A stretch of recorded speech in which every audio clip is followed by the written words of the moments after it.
नमस्कार, मैं हूं आलोक मेहता। आंखों देखा भारत, आंखों देखा भारत और सबसे बड़ा भारत में इस समय मुद्दा आज भी है संविधान। संविधान की शपथ, संविधान को मानना, संविधान पर कौन उसकी अवमानना कर सकता है। संविधान दिवस हम मनाते हैं हर साल 26 नवंबर को। संसद में कार्यक्रम हो या देश भर में उसकी चर्चा हो, छात्रों के बीच हो, बड़ों के बीच हो, तो संविधान के लिए और संविधान में जो प्रावधान हैं ये तो सोचा ही जाना चाहिए कि उसमें कई बार बदलाव भी हुए हैं। हम कहते तो हैं कि डॉक्टर अम्बेडकर के ने जो बनाया संविधान, बल्कि उनके साथ संविधान बनाने वालों में कई और लोग भी शामिल थे। ये सही है कि निर्माता उनको कहा जाता है, चूँकि उसको फाइनल शेप उन्होंने दिया। इसलिए ये देखिए, सबसे बड़ा महत्वपूर्ण मुद्दा जो आज भी चर्चा में रहता है, सेकुलरिज्म, धर्मनिरपेक्षता, समाजवाद। आप जानते हैं ये संविधान जिस समय हमारा बनाया गया उस समय नहीं था। और जैसा हमने कहा, हम 70 के दशक की बात कर रहे हैं, जिस समय सांप्रदायिकता का भी उन्माद यदि कह सकते हैं कुछ हद तक था। कई बार जो ऐसे संगठन हैं, चाहे उस समय में जनसंघ ही नहीं बल्कि कई ऐसे संगठन थे जो इस मुद्दे को लेकर के, हिंदू महासभा भी एक समय में एक्टिव रहती थी, उस सब का भी प्रभाव था। और ऐसे समय में दूसरी तरफ समाजवादी या साम्यवाद जिसको कहें, सोवियत संघ से हमारा रिश्ता चूँकि बढ़ने लगा था 70 के दशक में। चूँकि चीन के हमले के समय में अमेरिका ने भी उस तरह से हमारा कोई बहुत अधिक, ऐसा तो नहीं कि उससे कोई बहुत हमें लाभ मिला हो, लेकिन उसके बाद हम रूस से नज़दीक, सोवियत संघ के साथ खास करके। और इसलिए समाजवाद की चर्चा तब शुरू हो गई जिस समय हम जिसकी चर्चा कर रहे थे, चाहे गठबंधन की राजनीति के बाद या 70 के दशक में, चूँकि इनका कैसे मुकाबला हो। और 71 में चूँकि सोवियत संघ के साथ हमारी बाकायदा एक लंबी संधि हुई, तो संविधान में संशोधन हुआ, 42वां संशोधन। उसकी चर्चा पहले भी मैं इसलिए करना चाहता हूँ कि हमें उस समय भी कहा जाता था, भाई देखिए क्या हो रहा है देश में, ये धर्मनिरपेक्षता का क्या मतलब है। लेकिन तब संविधान में शब्द जोड़ा गया जिसको कहते हैं 42वां संशोधन। श्रीमती इंदिरा गांधी प्रधानमंत्री थी, और ये भी सही है कि हम जिसकी चर्चा करें, पहले तैयारियाँ उसका एक भूमिका बन चुकी थी। संशोधन कब हुआ है तो जानते हैं, संशोधन हुआ 76 में जाकर के। 4-5 साल लगे उस संशोधन को कैसे बनाया जाए, इसमें सेकुलरिज्म को शब्द डाला जाए। संविधान जब बन रहा था, जो हमारे दादाजी ने बताया, हमारे टीचर्स, पॉलिटिकल साइंस के टीचर्स ने बताया कि नहीं, वैसे उस समय इस बात को नहीं माना गया कि इसकी कोई ज़रूरत है, सेकुलरिज्म ऐसा कोई शब्द की, क्योंकि ये वैसे भी विदेशी कंसेप्ट था।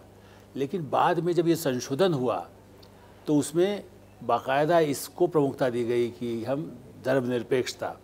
वैसे देखा जाए तो ये हमारे जो और बड़े संविधान वेत्ता थे, डॉक्टर लक्ष्मण सिंघवी जैसे, जो पुराने 62 से एक्टिव थे, तो उनका ये कहना था कि नहीं, ये तो मूल संविधान में उसका पंथ निरपेक्ष जिसको शब्द है वो सही शब्द है, और वो शब्द को भी उपयोग कहीं संविधान में किया गया है, इसलिए धर्मनिरपेक्षता की ज़रूरत नहीं है।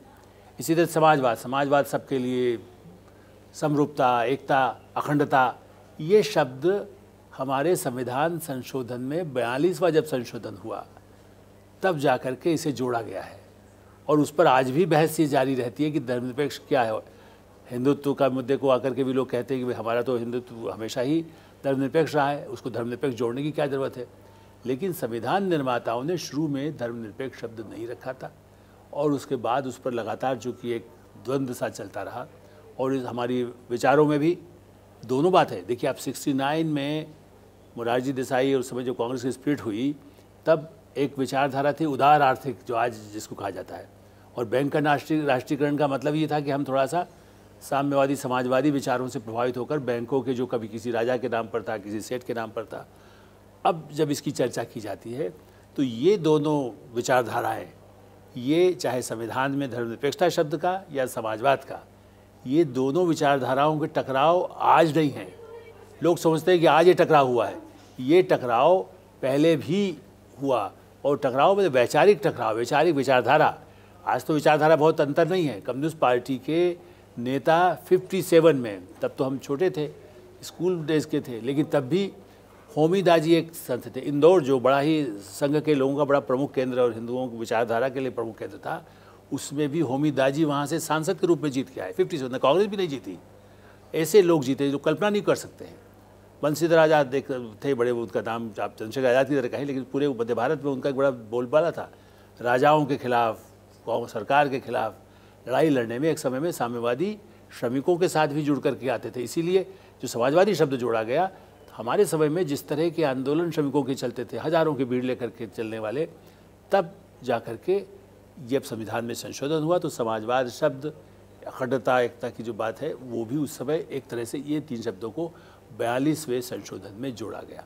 तो याद रखा जाना चाहिए कि विचारधारा के लिए भी संविधान में भी लगातार परिवर्तन भी जहाँ जहाँ ज़रूरत हुई हुए हैं, और इसीलिए अटल बिहारी वाजपेयी की सरकार में एक बार फिर जोड़ दें, उस सरकार के समय संविधान समीक्षा आयोग भी गठित किया गया।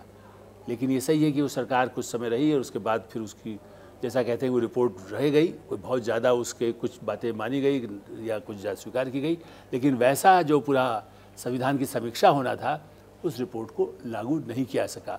लेकिन निरंतर प्रक्रिया है। देखिए, अभी 370 कश्मीर का खत्म किया गया, तो ये भी संविधान में एक क्रांतिकारी बदलाव हुआ है। तो संविधान की हम रक्षा करते हुए भी ये नहीं माना जाना चाहिए कि ऐसी पुस्तक है जिसको कोई नहीं बदल सकता है।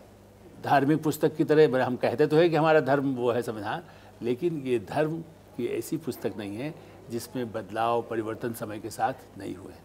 धन्यवाद, नमस्कार।